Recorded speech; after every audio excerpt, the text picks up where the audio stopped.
Hi, welcome back to Digital Learning.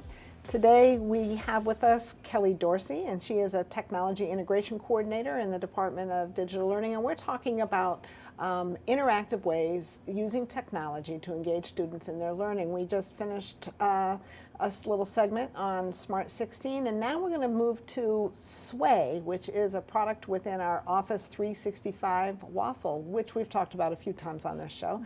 So Kelly, tell us about Sway. Hi, so Sway is a presentation tool. It is, some people say it's kind of like the next PowerPoint or PowerPoint 2.0. It's just another option, and it's new, and so that's always exciting. So it's just a way to, it's just a presentation tool like PowerPoint, but the students love it, and it's very kind of 2016. It's very intuitive to the way our students are familiar with different technology now. So who has access to Sway? So if you have a PCSB email address, you have access to Sway. So all administrators, teachers, students, anybody. All students. Absolutely. So it's really nice. So Sway is web-based. It's not something that you can download or install on your computer. So you get to it through, like you mentioned, Office 365. Okay. So we'll go ahead and take a look at that.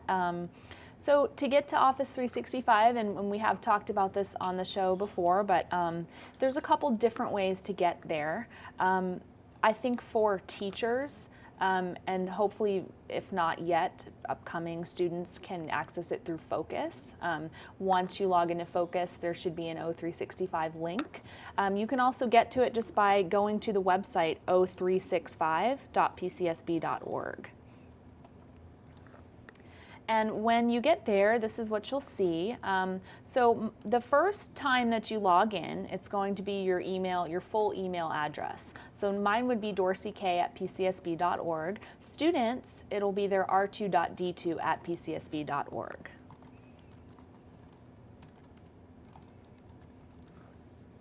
And regardless of who you are in the county, for everyone, you're going to choose work or school account.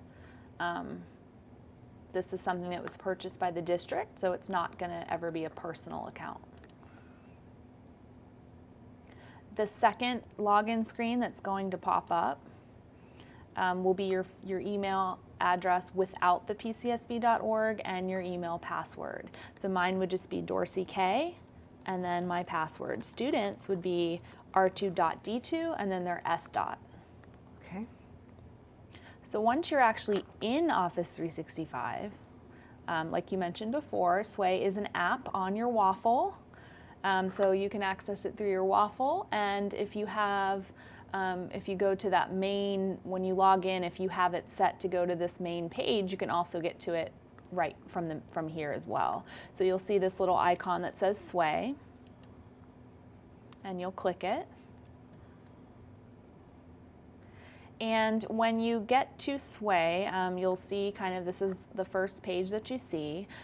You will see, one thing I want to point out, this tab right here that says tutorials, if you click that, this is a nice place to start if you're learning Sway, because these are very quick 2 to 3 minute videos created by Microsoft on how to make a Sway. What is Sway? How to create a newsletter in Sway. I know a lot of administrators are starting to do their newsletters using Sway. For students, how to build a presentation. Sways can be shared. You can collaborate on a Sway. So these are just some nice quick videos to get you started. So another thing you'll see when you get to the main page is you'll see My Sways. And so any Sway that you've created will be here.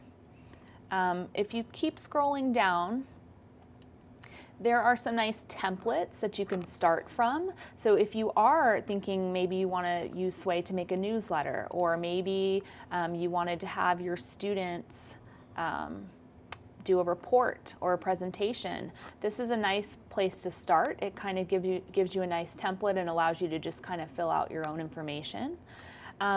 You'll also see a section for featured Sways. So these are just some Sways that people have created to kind of get an idea of what it could look like. So if I kind of scroll through here, here's one called Bloom. If I click it,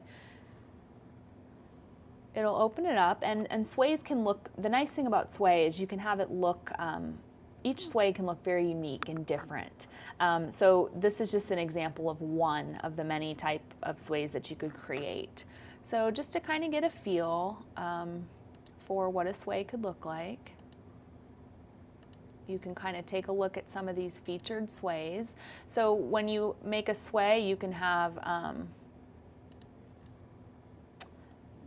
different text, different images, video. You can include lots of different things in your sway. If I just click the back arrow, I can get back to those featured sways. Here's a red panda presentation. Let's take a look at this one.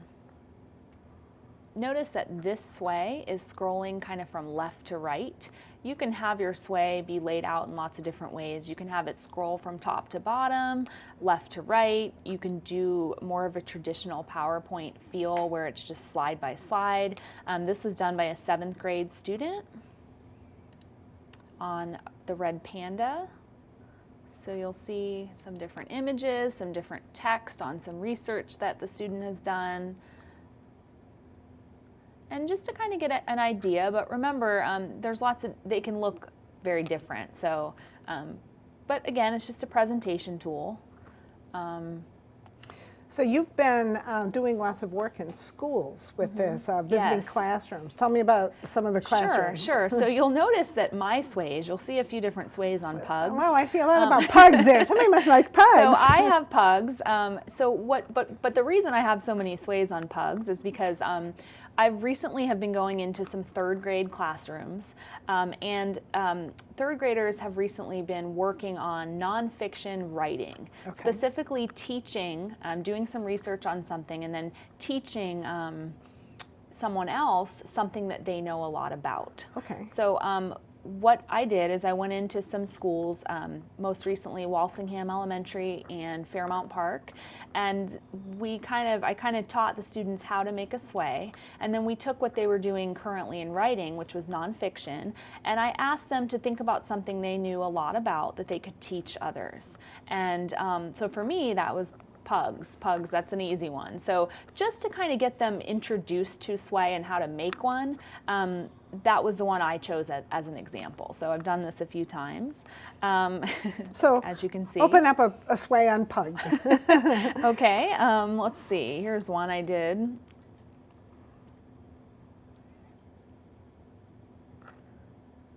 Before I kind of show the presentation, what you'll see when you start to create a sway is on the left-hand side something called cards. Think of cards almost like the different slides in PowerPoint. These are just different things you can add to your sway. So you can add different text, headings and text. Different media, you can include images, videos, audio in your sway. And then with things like images, you can do some really neat things. You can stack your images, you can compare images, you can do a slideshow, a grid, so just lots of different things that you can include in your sway. So this is your storyline, and then you've been adding cards. Yes. Okay. Absolutely. And so when you make a sway, you want to get your content in first. And then you have some of these tabs up here that where you can choose a layout and a design once you've gotten your cards, your content into your sway. So let's go ahead and play this. And this was just a very quick example that I made. So, and the students then went on to make much better sways than I did because they're just very good at it. So here it is, and I chose mine to scroll from top to bottom. Some information about pugs. They can be fawn or black. They can overheat. Make sure that they have plenty of water. When pugs sleep, they snore and snort. But that's just a very quick example. Actually, let me see if I can find one here. I want to pull up just a stack real quick. Here's a stack, so you can do some really neat things with with pictures. But again, so been going in and tying it to what the students are doing in their classrooms and introducing them this way. And a lot of students recently at Fairmount Park, they were studying environmental hazards, and the final product was for them to create a sway and present the information that they had learned with the environment. So we're going to have some fun taking a look at some absolutely. of those pictures Yes, that yes. they've done. So we're going to take a look at some of the great things, specifically at Fairmount Park and Walsingham, that I've recently been able to see the teachers doing. And just one final thing, they can collaborate on sways as well. And students, when they make a sway, they can share it with their teachers. So that's kind of been the next step, is to, once they learn how to make a sway and they make one, is now taking it and sharing it with others and with their teachers. So I see that little share icon up there. Mm-hmm. So this is one way that you can share your sway. If I click that, to share a sway, you actually get a link, and you have to email that link. Okay. And so you would just click it and actually copy it, and then you would just paste it in an email. And so kind of part two is teaching students that, now they have emails, and here's how you can copy and paste that link to your teacher when he or she asks you to make a sway and asks you to share. They do have access now to email their teachers. So if it's a collaboration piece, though, and you're just sharing the link, how do other people have access to share? Great question. So if you just want to share, the link will allow whoever you send it to view, but not make any changes. But you'll notice this other button here that says, authors. So if you wanted to add an author, someone who would be able to not just view your sway, but open it up and make changes, then you click authors, and this link is an editable link. So you would do the same thing. You would email it to whoever you wanted to add as an author, and when they opened up the sway, they would be able to make changes, and it would be a collaborative one. So there may be some teachers out there that would have an interest in collaborating with you on how to put this in their classroom. How do they access that help?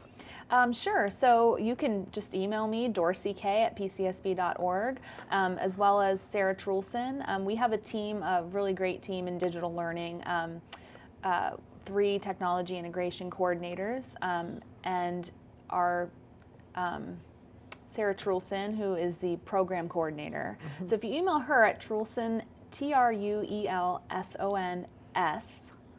at pcsb.org, Trulson S, she'll actually, and you're interested in learning how to do sway yourself, or having one of us come in and teach your kids, we'd love to do that.